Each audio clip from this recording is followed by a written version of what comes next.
அற்புதமான ஒரு அரசியல்வாதி. நமக்கு தெரியும், ஒரு பிரதமராக நாற்காலியில் அமரும் பொழுது அவருடைய வயது யோசிச்சு பாருங்க. பிரதமராக நாற்காலியில் அமரும் பொழுது 72 வயது.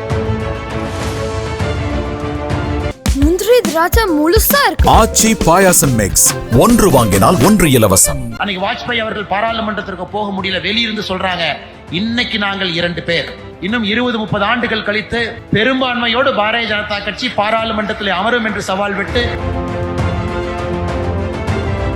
ஒரு தைரியமான ஒரு தலைவர் யாருக்கும் பயப்படாம மே 13ஆம் தேதி 2 சோதனை நடத்தினார். அதான் இந்திய சரித்திரத்துல மிக முக்கியமான சோதனை. அது நம்முடைய 1998 கார்கில் வெற்றி. அதுவும் கூட வாஜ்பாய் அவருடைய காலகட்டத்தில் மிக முக்கியமான ஒரு சம்பவம்.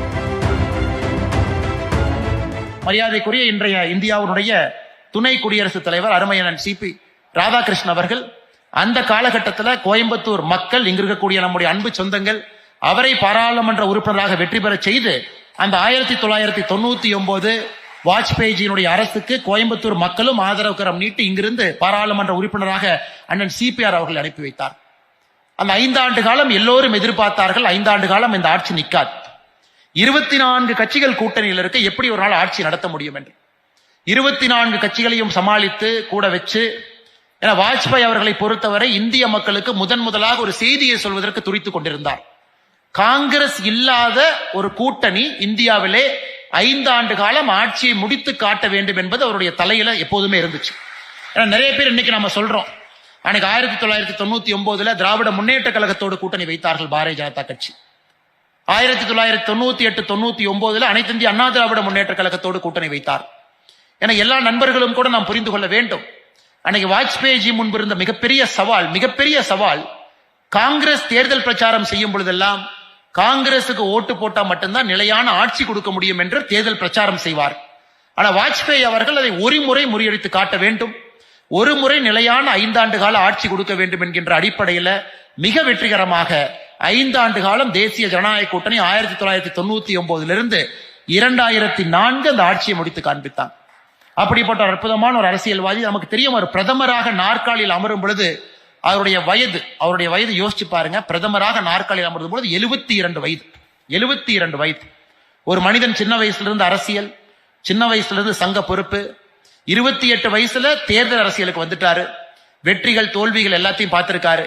1984 பாரதிய ஜனதா கட்சியினுடைய முதல் தேர்தலில் 2 பேர் தான் ஜெயிச்சாங்க. ஒருங்கிணைந்த ஆந்திர பிரதேசத்திலிருந்து ஒரு தலைவர் PV நரசிம்மராவ் அவங்களை தோக்கடிச்சுட்டு அவங்க எம்பியா போனாங்க. குஜராத்ல இருந்து ஒருத்தர், 2 பேர் தான் இந்தியால எம்பி. பாராளுமன்றத்தில் முதல் நாள் காங்கிரஸ்காரங்க எந்திரிச்சு, அடல் பிகாரி வாஜ்பாயினுடைய வண்டி நின்று விட்டது, அடல் பிகாரி வாஜ்பாயினுடைய வண்டி நின்று விட்டது, அடல் பிகாரி வாஜ்பாயினுடைய வண்டி நின்று விட்டது என்று மேஜையை தட்டி எல்லோரும் கூட ஏளனம் செய்கின்றார். அன்னைக்கு வாஜ்பாய் அவர்கள் பாராளுமன்றத்திற்கு போக முடியல, வெளியிருந்து சொல்றாங்க, இன்னைக்கு நாங்கள் 2 பேர், இன்னும் 20-30 ஆண்டுகள் கழித்து பெரும்பான்மையோடு பாரதிய ஜனதா கட்சி பாராளுமன்றத்தில் அமரும் என்று சவால் விட்டு படிப்படியாக உழைத்து அந்த கனவை பாரத பிரதமர் நரேந்திர மோடி அவர்கள் சாத்தியமாகி இருக்கின்றார்கள். நம் எல்லோருக்கும் தெரியும். இருந்தும் நான் சொல்லுகின்ற காரணம், நம்முடைய இளைஞர்களுக்கு, சின்ன வயசுல இருக்கக்கூடியவங்களுக்கு, அரசியல் ஆர்வம் இருக்கவங்களுக்கு வாஜ்பாய் வாழ்க்கை வரலாறு தெரிய வேண்டும் என்பதற்காக நிறைய சோதனைகள், அவர் பார்க்காத சோதனையே கிடையாது. 98 அவருக்கு தெரியும் இந்தியாவுடைய நிலைமை எப்படி இருந்தது. அன்னைக்கு குறிப்பாக அணு ஆயுத சோதனை நடத்த வேண்டும் என்கின்ற ஒரு பெரிய நிர்பந்தம் என்று சொல்ல முடியாது, அதை நடத்தி காட்ட வேண்டிய கட்டாயம் இந்தியாவுக்கு இருந்தது. அது திரு ராஜீவ்காந்தி அவர்களுக்கு 1980 காலகட்டத்தில் இருந்துச்சு. ராஜீவ்காந்தி அவர்கள் செய்யவில்லை. அது பெரிய ரிஸ்க். நாம் அதை செஞ்சோம் அப்படின்னா அமெரிக்காக்காரன் தேவையில்லா சாங்ஷன் போடுவா, இந்தியாவுடைய பொருளாதார வளர்ச்சிக்கு பிரச்சனையாகும் என்று செய்யல. அதன் பிறகு படிப்படியாக வந்த VP சிங் அவர்கள், படிப்படியாக வந்த PV நரசிம்மராவ் அவர்கள், அதன் பிறகு வந்த யாருமே கூட, திரு தேவகவுடா அவர்கள், யாரும் கூட அந்த அணு ஆயுத சோதனைக்கு இந்தியாவை கொண்டு போகல. ஆனா அடல் பிகாரி வாஜ்பாய் அவர்கள் மிக தெளிவாக இருந்தார்கள், அணு ஆயுத சோதனை நடத்தணும். காரணம், சைனா பாகிஸ்தான் இருவரும் ஒன்றாக இணைந்து விட்டால் இந்தியாவுடைய சுதந்திரம் என்பது கேள்விக்குறியாகிவிடும் என்பதற்காக 1998 மே 11ஆம் தேதி இந்தியா தன்னுடைய அணு ஆயுத சோதனையை நாம் செய்தோம். அது மிகப்பெரிய ஒரு சோதனை, நமக்கு தெரியும். ஆனா நிறைய பேருக்கு தெரியாத விஷயம், அந்த அணு ஆயுத சோதனை நடத்தப்பட்ட பொழுது மே 11ஆம் தேதி 3 சோதனை மட்டும்தான் பண்ணணும். 3 சோதனை மே 11ஆம் தேதி பண்ணணும். APJ அப்துல் கலாம் ஐயாவுடைய தலைமையில அமெரிக்கா யாருக்குமே மாட்டாம 3 டெஸ்ட் நாம பண்ணோம். நம்ம டெஸ்ட் பண்ணி முடிச்ச உடனே மே 11ஆம் தேதி சாயங்காலமே அமெரிக்கா நம்ம மீது சாங்ஷன் போட்டாங்க, பிரான்ஸ் போட்டாங்க, நம்ம மீது யுனைடெட் கிங்டம், இன்னைக்கு இருக்கக்கூடிய இங்கிலாந்து, எல்லாருமே சாங்ஷன் போட்டாங்க. எல்லோரும் நினைத்தார்கள் அடல் பிகாரி வாஜ்பாய் அவர்கள் பயந்து இன்னொரு சோதனை நடத்த மாட்டார்கள் என்று நினைத்தார். இன்னைக்கு அடல் பிகாரி வாஜ்பாய் பெருமை முதல் சோதனை நடத்தியது பெருமை அல்ல. மே 13ஆம் தேதி இரண்டாவது சோதனை நடத்தி காட்டினார். அதாவது சாங்ஷன் போட்ட பிறகு பயந்து விடுவார்கள், நிச்சயமாக அடுத்த சோதனைக்கு போக மாட்டார்கள் என்று. ஆனா வாஜ்பாய் தீர்க்கதரிசி எவ்வளவு பெரிய பார்வை இருந்துச்சு பாருங்க. நான் முதல் சோதனை என்பது நியூக்ளியர் ஃபிஷன் சோதனை நடத்துறோம், அதாவது அட்டாமிக் பாம்பு. வாஜ்பாய் அவர்களுக்கு தெரியும் நாம் நடத்திய பிறகு அதை கண்டிப்பா பாகிஸ்தான்கார நடத்துவான் என்பது அவருக்கு தெரியும். ஏன்னா பாகிஸ்தான் கையில் இருந்த அணு ஆயுதம் என்பது சைனா கொடுத்த அணு ஆயுதம், நாம செஞ்சோன்னே அவனு செய்வான்.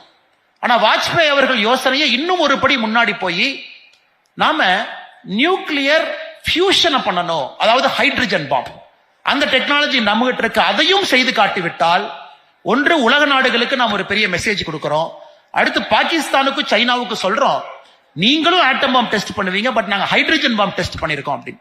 அதனால் மே 11ஆம் தேதி நடத்தப்பட்ட 3 சோதனை, அதன் பிறகு நம் மீது பொருளாதார சாங்ஷன் எல்லாம் போடப்பட்ட பிறகு ஒரு தைரியமான ஒரு தலைவர் யாருக்கும் பயப்படாம மே 13ஆம் தேதி 2 சோதனை நடத்தினார். அதான் இந்திய சரித்திரத்துல மிக முக்கியமான சோதனை. ஹைட்ரஜன் டெஸ்ட் பண்ணார். மொத்தம் 5 சோதனை. யாருக்குமே பயப்படல. அந்த மனிதனுக்கு அன்னைக்கு ஆட்சி எப்பொழுது வேண்டுமானாலும் கவிழலாம் என்கின்ற அபாயம். ஆனால் நாடு முதன்மையானது, இந்த நேரத்தில் அணு ஆயுத சோதனை முதன்மையானது என்பதற்காக மே 13ஆம் தேதி அந்த 2 சோதனை நடத்திய பிறகு உலக நாடுகள் எல்லாம் இந்தியாவின் மீது பாய்ந்தது. டெக்னாலஜி டிரான்ஸ்பர் கொடுப்பதை தடை பண்ணாங்க, விசா பிரச்சனை பண்ணாங்க, அமெரிக்காவுக்கு யாரும் வர முடியாது, நாங்க எல்லோரையும் புன்முறுவலோடு கடந்து அதே அமெரிக்கா 6 மாதம் கழித்து இந்தியாவின் மீது போட்ட தடையை வாபஸ் திரும்ப பெற்றுக் கொண்டார். இன்னைக்கும் அதே தான் நரேந்திர மோடி அவர்கள் பார்த்துக் கொண்டிருக்கின்றார். இந்தியாவின் மீது திரு ட்ரம்ப் அவர்கள் வரித்திருக்கக்கூடிய வரியும் கூட நரேந்திர மோடி அவர்கள் பார்த்துக் கொண்டிருக்கின்றார்கள். அதுவும் இதே நிலைமை தான் நடக்கும். இன்னும் கொஞ்ச நாள்ல அமெரிக்கா அதை வித்ட்ரா பண்ணத்தான் போறாங்க. அது வாஜ்பாய் அவர்கள் அதை மிக திறமையாக கையாண்டு 6 மாதம் கழித்து அது அவருடைய வாழ்க்கையில மிக முக்கியம். அவருடைய வாழ்க்கையில பாகிஸ்தானோடு ஒரு அமைதியை கொண்டு வர வேண்டும் என்பதற்காக தீவிரமா முயற்சித்தாங்க. டெல்லியிலிருந்து லாகூருக்கு பஸ் பயணத்தை துவக்கி வச்சாங்க. அதையெல்லாம் செய்யும் பொழுது பாகிஸ்தான் தன்னுடைய குரூரமான புத்தியில இந்தியாவின் மீது படையெடுப்பு நடத்துவதற்காக எல்லா ஆயத்தையும் செய்து கொண்டிருந்தார்கள். அவர் கையை கொடுத்தாரு, ஆனா கன்னத்தில் அடிச்சாங்க. ஒரு கன்னத்திலே பாகிஸ்தான் அடித்த பொழுது பாகிஸ்தானுக்கு 2 கன்னத்திலே பலார் என்று அலைந்தோம். அது நம்முடைய 1998 கார்கில் வெற்றி. அதுவும் கூட வாஜ்பாய் அவருடைய காலகட்டத்தில் மிக முக்கியமான ஒரு சம்பவம், நம்முடைய நாட்டினுடைய பெருமையை, நாட்டினுடைய இறையாண்மையை காப்பாற்றியது. முந்திரி திராட்சை முழுசா இருக்கு. ஆச்சி பாயாசம் மிக்ஸ், 1 வாங்கினால் 1 இலவசம்.